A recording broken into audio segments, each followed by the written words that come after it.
Even though Winky is probably behind, I've been very impressed with him tonight. He's fighting tonight. He's not trying to defense fight. He's taking good punches, and he's just extremely competitive. Watch your heads. Come on, get those hands out. Don't hold me. Watch your heads. Okay, get down. Let him go, Winky. Come on, Winky. Let him go, Winky. See, that's what I was saying. Both these guys are taking times of doing that. But for the most part, Winky's been holding more to be, though. I think this is Winky's best round. All right, bring on.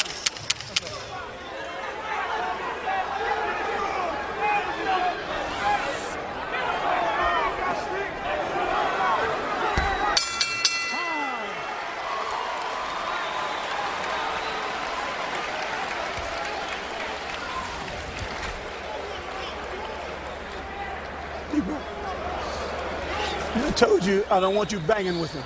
I told you that. Look, you got an easy fight and you're making it hard. Okay? You're beginning to make it hard. Keep your jab going, Paul. Roll your head. Okay? And listen, and don't get in there and want to bang with this guy because that's what he wants. He doesn't have any legs, Paul. He's an old man. Okay? Backs up, stay on his ass with combinations. Come on, champ. Look alive, champ. Come on, champ. I got gonna come, champ. Just stay more busy than.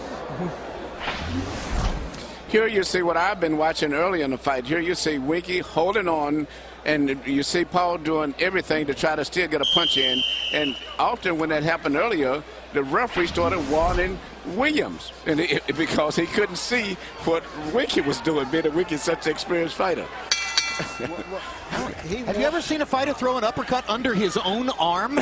We got arms as long as his. He can do a lot of things that normal people can't do. Well, apparently Joe Cortez didn't either because he warned him that has to be illegal because I've never seen it before.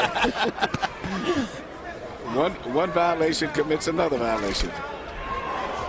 Wright showed you some great defense down the stretch of the last round. There you see Williams slipping 3 right punches in a row.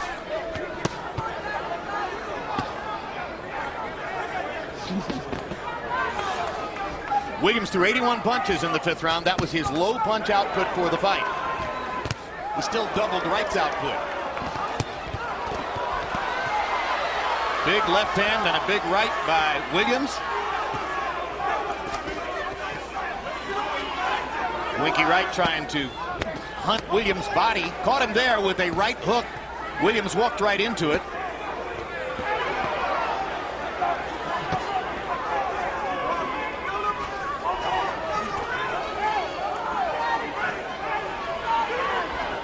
Dangerous punch, that long uppercut. Bring on, Winky. Cut back.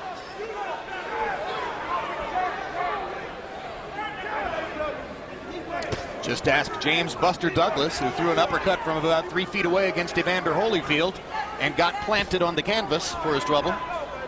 And lost the heavyweight championship.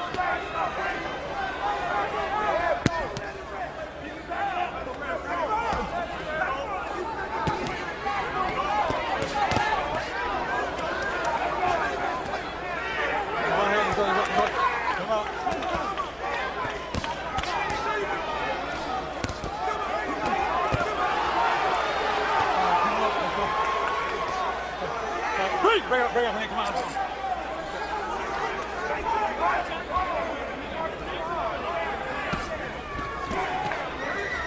Oh, watch your heads. Whatever Winky thought he was going to do in the early rounds when he was so aggressive, he's subtly changed his tactics here. He's trying to pick his spots more. I'm just saying, this is just halfway through this fight. It's an unbelievable pace. And there you see Winky again, holding on the side where Joe Cortez couldn't see it. I think Winky is trying to trap Williams into walking into something. Right. And he had the formula when he landed a right hook about a minute and a half ago that Williams walked right into. All right, get the hands out, bring it out. But the question is, could he hurt him? I mean, you guys, I think, were on point in saying earlier that it looks like Wright is driving toward a knockout strategy here. Winky Wright's not a knockout puncher. Get him out. Time. That's a problem.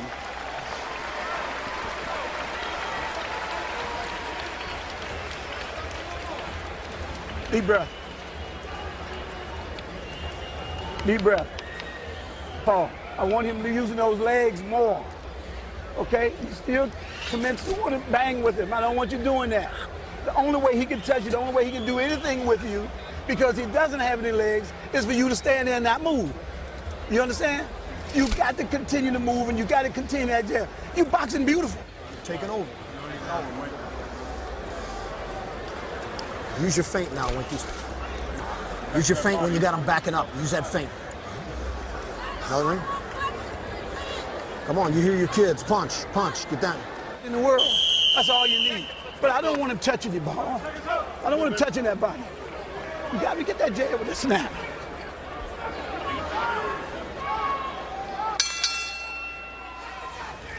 Halfway through the fight, CompuBox numbers.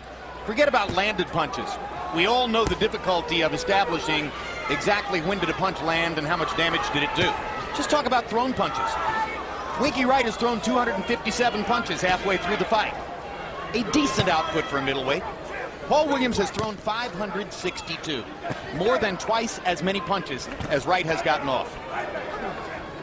Harold, how do you have it through 6? I get you 59, 55, 5 rounds to 1. Paul Williams. You know, Jim, Winky Wright gets in that, you know, he keeps his hands up high, his elbows in tight. Teddy Atlas calls it the earmuffs defense. And yet, Paul Williams gets his shots right in between the gloves. Look at that.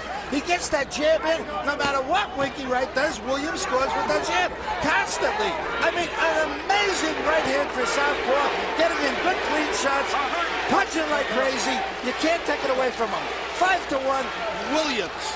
I have it 4-1-1. I think it's possible the judges gave Winky the first round, so it could be closer than we think. I wouldn't be shocked if there's a judge out there with a 6-0 scorecard. Not saying it's right, I'm just saying it wouldn't surprise me.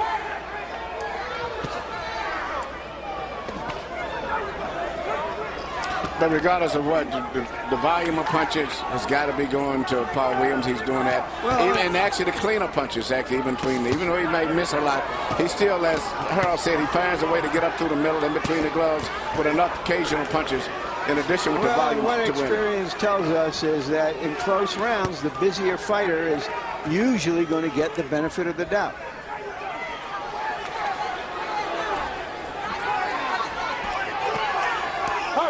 And here's another factor. Winky Wright's face looked like he'd been in a fight. Paul Williams isn't. No, and sometimes Williams is grinning as though he's having fun in there.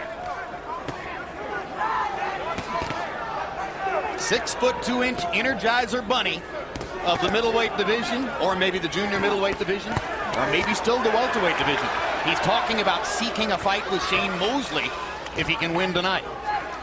But you know what's amazing to me is how to be such a tall guy, he still can fight so good sometimes in close and bob and weave and get under punches and punch back, which is truly unusual to be a guy as tall as he is.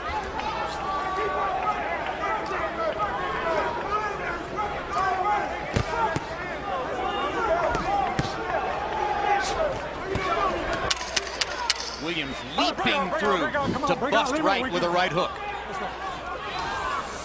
Boundless energy for the lanky southpaw from Aiken, South Carolina.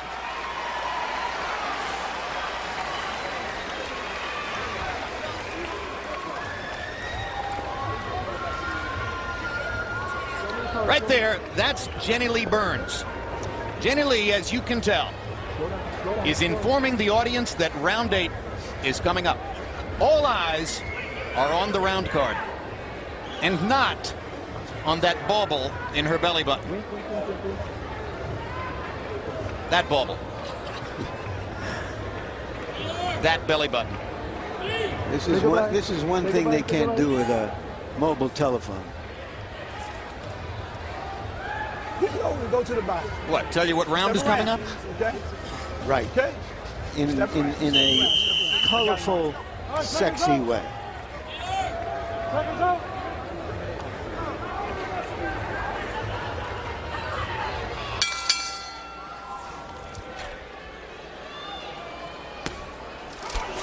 Larry's exactly right. Winky Wright's face shows wear and tear. Williams, none yet.